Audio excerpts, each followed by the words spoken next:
This is how to create an epic, evil march in the style of John Williams.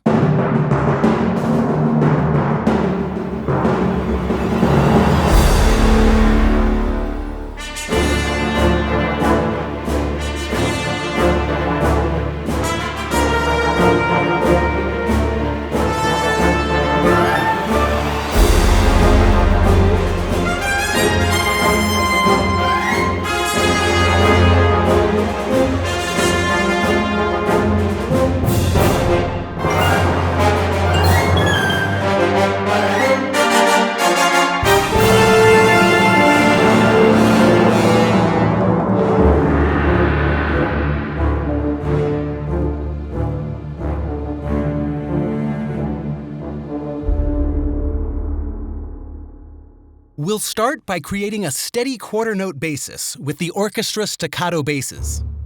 To enrich the foundation of the track, we'll give the same note to the low brass staccato and add a simple supporting melody on top.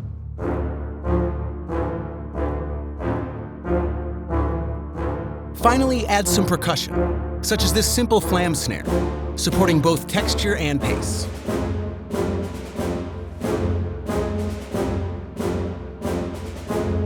Between the quarter notes, on the 16th note grid, the staccato trombones start filling the space with rhythmically consistent figures, integrating the low note provided by the staccato basses, while the staccato horns move up the minor scale in rhythmic groups of 3.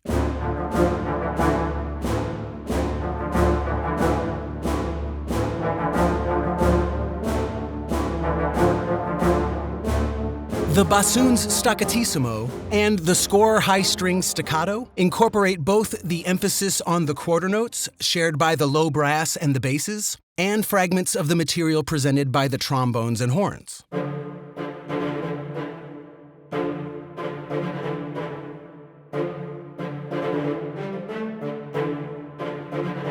Create a soft but concentrated harmonic bed by adding violins and violas tremolo to fill more space.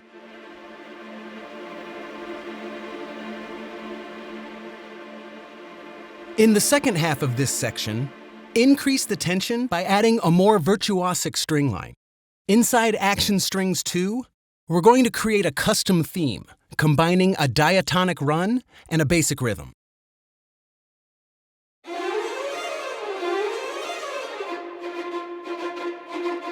The trumpets will be the stars of this piece, carrying a simple but effective main theme, while making use of various techniques you can all find inside the orchestra.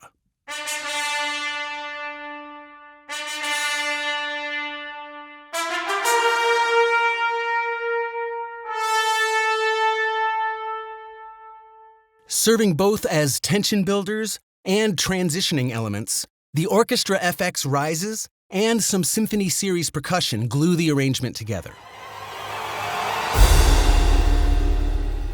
Characteristic of this style of orchestration are those brilliant woodwind runs, which we create as a custom theme inside of Action Woodwinds and place them as filling elements in between the trumpet phrases. This next section is going to be a lot of fun. 3 core elements will bounce off of each other, creating a rather playful but thrilling atmosphere. These elements are a simple melody fragment that is shared by the horns and the flutes, woodwind runs from Action Woodwinds using the previously created custom theme, and the previously established horn phrase that moves up the scale. The xylophone, piatti, and additional flute and piccolo legato patches support the Action Woodwinds for some extra color and expression. The piatti, along with the timpani and bass drum, form the transition from our previous march into this section. To bring the piece back to a more stable place, we're going to create a moment of impact by interrupting the horn melody with some huge brass chords, played by both trumpets and trombones.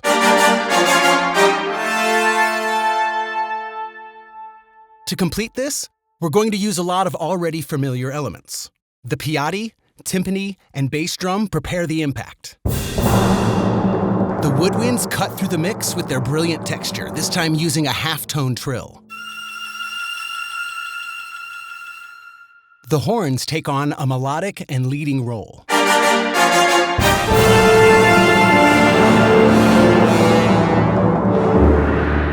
To finish this climax, add a trumpet's flutter sustain and a Brahms from the orchestra evil brass. Create an outro by copying the foundation of our marching part, reducing the velocity of its components, and leaving out the snare drum to immediately achieve a reduced sense of pace.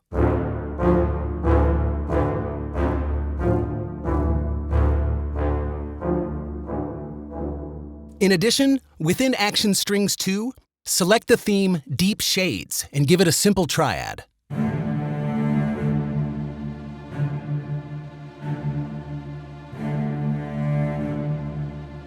The horns repeat the rhythm with which the trumpets first enter the piece, but each time reducing the intensity.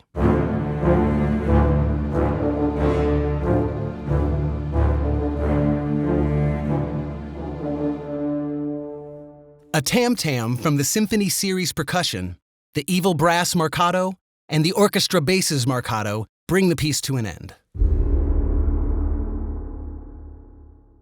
We hope you enjoyed this epic 4th episode of our scoring tutorial series. If you'd like a more detailed explanation or have any other thoughts, feedback, or questions, feel free to leave them in the comment section below. Visit the Sonuscore shop to find all the amazing libraries used in this video. Now go get creative, and we'll see you on the next one.